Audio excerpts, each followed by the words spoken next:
Hello students, good morning. Students, today we are continue with chapter number 4. Today we have last topic of this lesson and the most important. Indifference curve analysis, consumer equilibrium. Third lesson में भी हमने किया था consumer equilibrium in case of one commodity and two commodity. वो था हमारा utility analysis. आज हम करेंगे consumer equilibrium with indifference curve analysis कि फोर्थ लेसन के अकॉर्डिंग एक कंज्यूमर कैसे इक्विलिब्रियम अचीव करता है. बेटा जो डेफिनेशन है कंज्यूमर इक्विलिब्रियम की वो सेम रहेगी. क्या डेफिनेशन थी हमारे पास? According to this, a consumer plans his expenditure on two goods in such a way that he gets maximum satisfactions. कि कंज्यूमर टू गुड्स के ऊपर अपना एक्सपेंडिचर ऐसे प्लान करता है, ऐसा खर्च करने की योजना बनाता है that he get maximum satisfactions. And he does not want to change the current situation. मतलब जब उसने इक्विलिब्रियम अचीव कर लिया तो उसमें चेंज नहीं करेगा. टिल कब तक? द चेंज इन सर्कमस्टांसेस, कि जब तक सर्कमस्टांसेस में चेंज ना हो वो अपनी करंट सिचुएशन में चेंज नहीं करेगा. ओके बेटा, तो ये थी डेफिनेशन ऑफ कंज्यूमर इक्विलिब्रियम. अब इसकी अजम्पशंस जब हम लोग फोर्थ चैप्टर कर रहे हैं तो उसके अकॉर्डिंग इसकी इक्विलिब्रियम की कुछ अजम्पशंस हैं जो आपको लेट करनी पड़ेगी. Number 1, money income of the consumer is given and does not change. कि कंज्यूमर को अपना बजट पता है,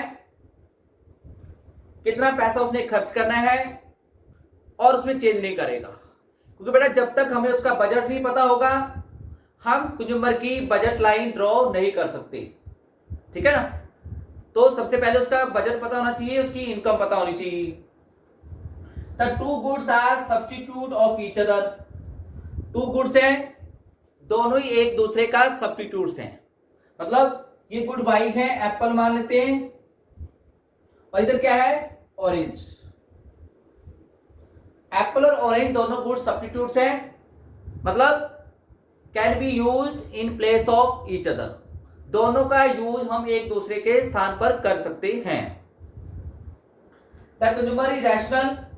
कंज्यूमर बड़ा समझदार है, जो भी गुड्स परचेज करेगा बड़ा सोच समझ के परचेज करेगा so that he gets maximum सेटिस्फैक्शंस.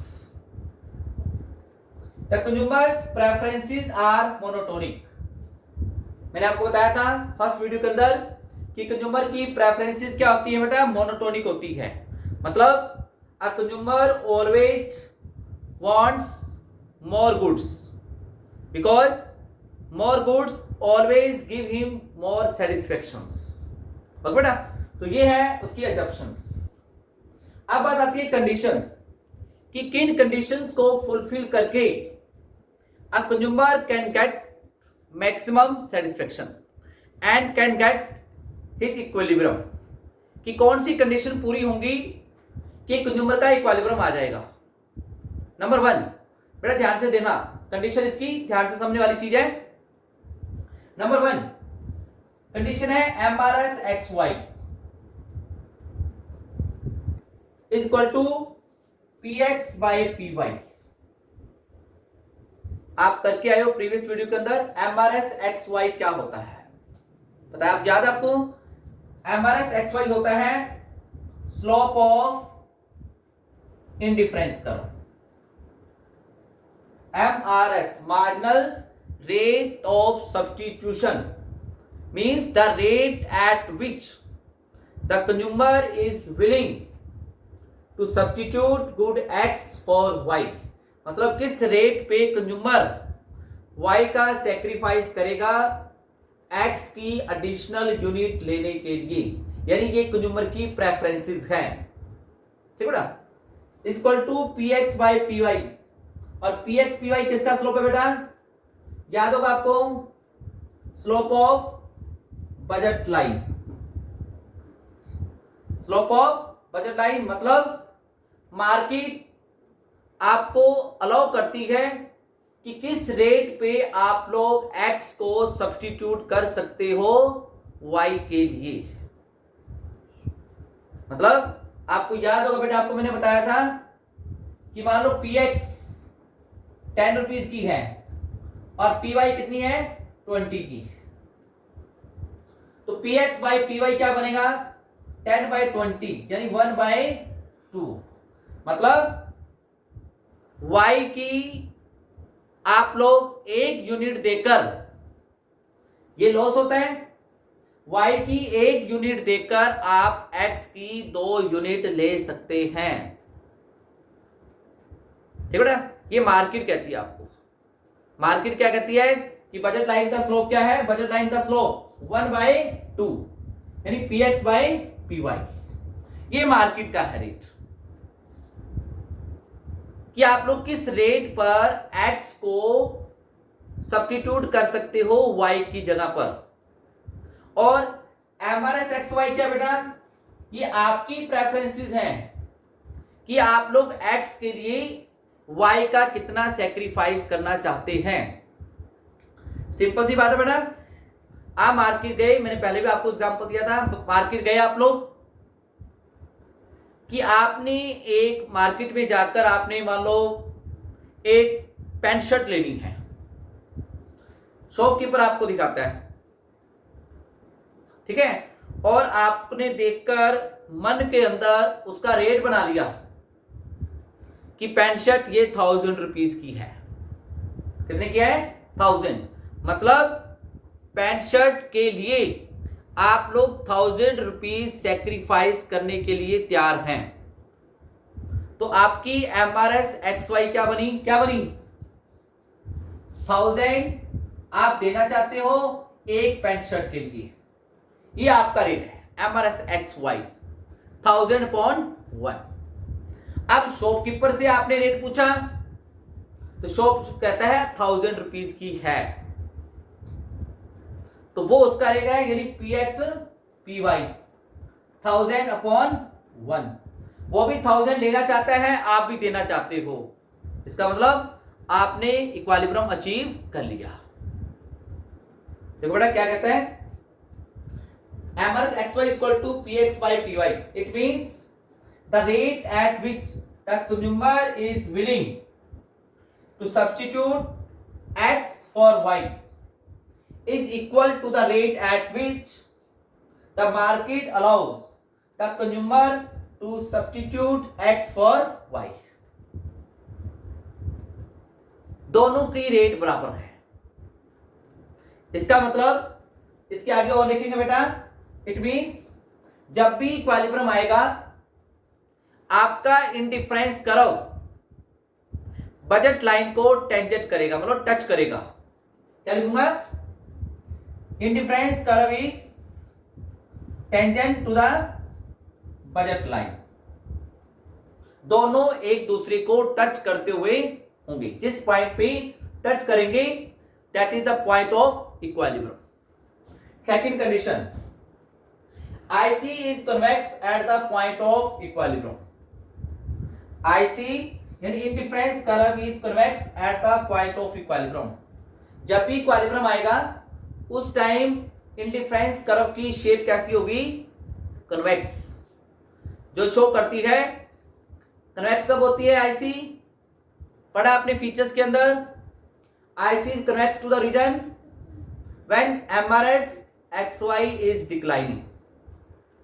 जब आपकी marginal rate of substitution declining होगी।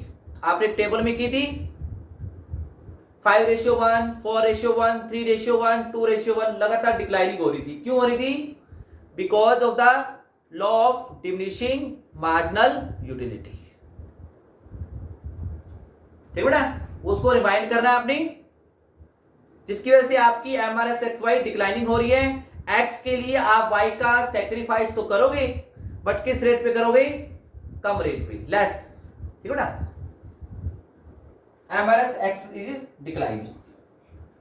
ये आपकी मेन कंडीशन है। अब डायग्राम आपके सामने बेटा ध्यान से देखिएगा। AB ये आपकी बजट लाइन है जो ये बताती है कि इस बजट से ज्यादा आप लोग खर्च नहीं कर सकते। पूरा बजट आपने खर्च करना है, एंटायर बजट इज कंज्यूम्ड। ठीक है ना। ये आपका इंडिफरेंस कर्व है IC। इंडिफरेंस कर्व और बजट लाइन दोनों एक दूसरे को E पॉइंट पर टच कर रही हैं, और E पॉइंट पर टच करने का मतलब दोनों की रेट इक्वल हो गई है, टेंजेंट हो गए दोनों। मतलब जिस रेट पर आप लोग x को सब्स्टिट्यूट करना चाहते हैं y के लिए, उसी रेट पर मार्केट आपको अलाउ कर रही है। ठीक है ना। आपको पता है बजट लाइन स्ट्रेट लाइन है, इसका जो स्लोप है वो कांस्टेंट है, मतलब सेम रहेगा। मान लो इस बजट लाइन का स्लोप है 2:1। कितना है? 2:1। ठीक है ना। और IC का जो स्लोप है वो E पॉइंट पर वो भी कितना है? 2:1, और 2/1 और 2/1 दोनों का जो रेट है वो सेम हो जाती है इस पॉइंट पे। मतलब कंज्यूमर ने इक्विलिब्रियम अचीव कर लिया, मैक्सिमम सेटिस्फेक्शन गेन कर ली। ठीक है ना। कैसे देखना ध्यान से, एक पॉइंट ले रहा हूं आपको मैं, ये पॉइंट F और H। देखो ना, कंज्यूमर बड़ा रैशनल है, सोच समझ के खर्च कर रहे हैं। आपको पता है F, E और H तीनों ही पॉइंट आपको दे रहे हैं same level of satisfaction, equal level of satisfaction, क्योंकि IC पे जितने भी पॉइंट होते हैं give you same level of satisfaction. लेकिन F पॉइंट इक्विलिब्रियम क्यों नहीं है? ये आप अचीव नहीं करना चाहोगे। ये F पॉइंट आपके बजट से बाहर है। देखो ये आपकी बजट लाइन, ये बजट से बाहर है। You do not want to achieve, ये पॉइंट आप लोग अचीव करना नहीं चाहते। ठीक है ना। आपको पता है F और E आपको सेम लेवल ऑफ सेटिस्फेक्शन दे रहे हैं। E पर F की इक्वल सेटिस्फेक्शन आपके बजट के अंदर भी है, तो आप कौन सा पॉइंट लेना चाहोगे बेटा? E point. H भी नहीं लेना चाहते क्योंकि out of budget, out of budget. तो क्लियर बेटा। तो at point E consumer is in equilibrium. अब लिखना कैसे बेटा? सबसे पहले डेफिनेशन, assumptions, कंडीशन को एक्सप्लेन करना है, फिर ये डायग्राम बनाना है आप लोगों ने। क्या करना है? डायग्राम को एक्सप्लेन कैसे करना है आपके सामने है। In the given diagram AB is budget line, IC is indifference curve.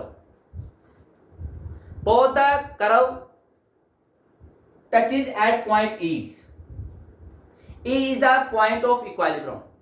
E is the point of equilibrium because at this point all the conditions are satisfied. पहली कंडीशन E पॉइंट पे क्या हो रहा है?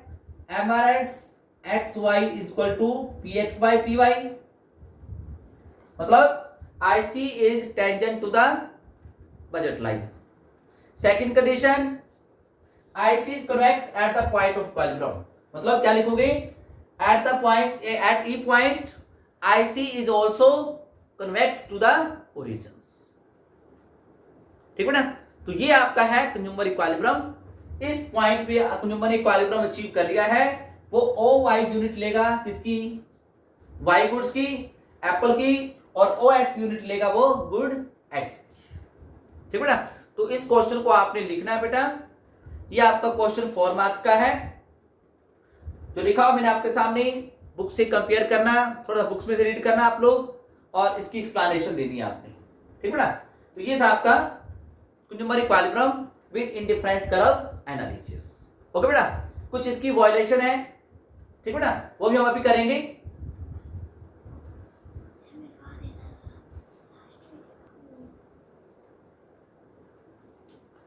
स्टूडेंट्स फिर देखो इसकी violation होती है कि अगर ये कंडीशन फुलफिल नहीं हो रही, if MRS X Y not equal to P X Y P Y, मतलब दोनों का स्लोप इक्वल नहीं है, दोनों की रेट इक्वल नहीं है, ठीक है ना, मतलब आपकी रेट 3/1 इक्वल टू 2/1 है,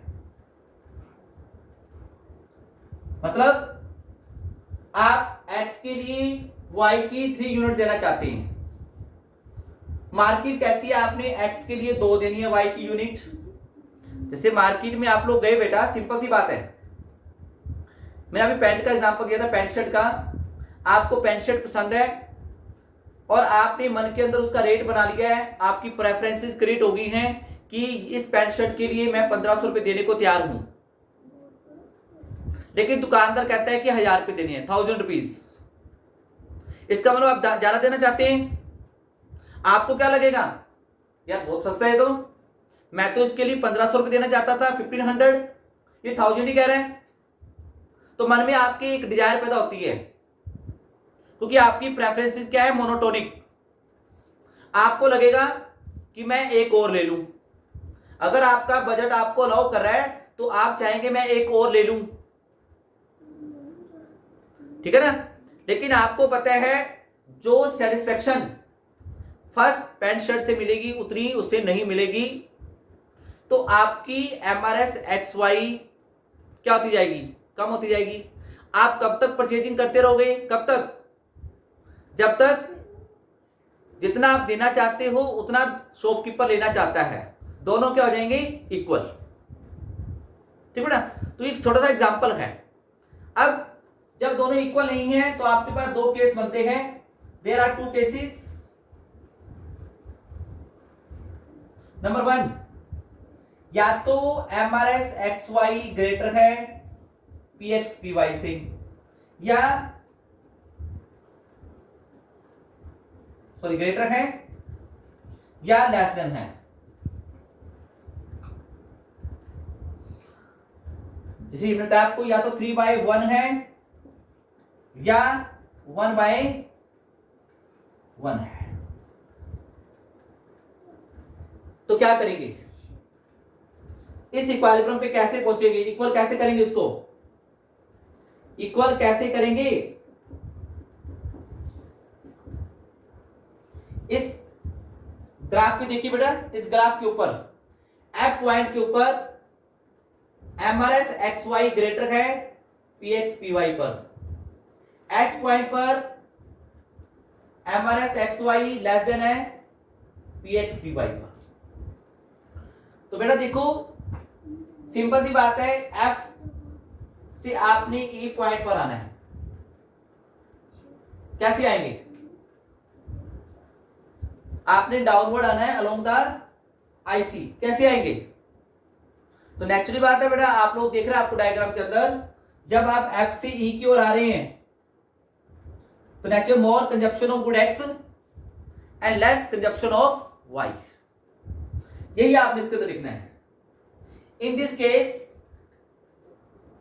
क्या लिखा उसका मतलब, इसका मीनिंग क्या है, this show that the rate at which consumer is willing to substitute good X for Y is greater than the rate at which market allow. So the consumer will shift his budget from good Y to good X. consumer अपना budget shift करेगा किधर से, Y good से X की ओर। तो देखिए ध्यान से, वो X का कंजम्पशन क्या कर रहा है, ज्यादा करेगा और Y का कम। This means the consumer will consume more unit of good X and less unit of good Y। Then MRS X Y will decline, पता ही आपको, कर चुके आप लोग। जैसे जैसे आप X का कंजम्पशन ज्यादा करोगे, Y का कम करोगे, एमआरएस एक्स वाई डिक्लाइन, ये कम होना शुरू हो जाएगी। ये तो चेंज हो नहीं सकते, मार्केट के प्राइस हैं, ये कम होना शुरू हो जाएगी। कब तक? This process would continue till MRS X Y is equal to P X by P Y. Clear? यानी इस केस में आप लोग more consumption of good X, less consumption of good Y. Okay, now इसका मतलब क्या बेटा? अपने आप बोल के देखिए। It means the rate at which the consumer is willing to substitute good X for Y is less than the rate at which market allows to substitute good X for Y. मतलब आप x के लिए y की कम unit देना चाहते हैं, एक के लिए एक, और मार्केट कहती है आपको x के लिए y की 2 यूनिट देनी है। ठीक है बेटा? इसका मतलब आप लोग यहां पे गुड y को प्रेफर कर रहे हो। इस पॉइंट पे खड़े हो, यहां जाना है, क्या करोगे? जब भी ऊपर जाओगे, मतलब more consumption of y, less consumption of good x। This promotes the consumer to shift some budget from good X to good Y। X से कुछ बजट आपने Y की ओर शिफ्ट करना है। This means the consumer will consume more unit of good Y and less unit of good X। ठीक है बेटा? अपनी टेबल देखिए, याद कीजिए। ठीक है बेटा? Then MRS X Y will rise, बढ़ेगी। 1 के लिए 1 है, 2 for 1 हो जाएगी, और 2 for 1। This process would continue till MRS X Y is equal to P X by P Y. Okay बेटा? तो ये वीडियो आपने ध्यान से सुनी है बेटा। कोई डाउट है ध्यान से क्लियर करना है। वॉयलेशन लिखकर आप लोगों ने ये क्वेश्चन कंप्लीट करना है। ये वॉयलेशन बहुत ज्यादा इंपॉर्टेंट है बेटा। ठीक है, ये आपने करना जरूर है। ओके बेटा, हैव ए नाइस डे।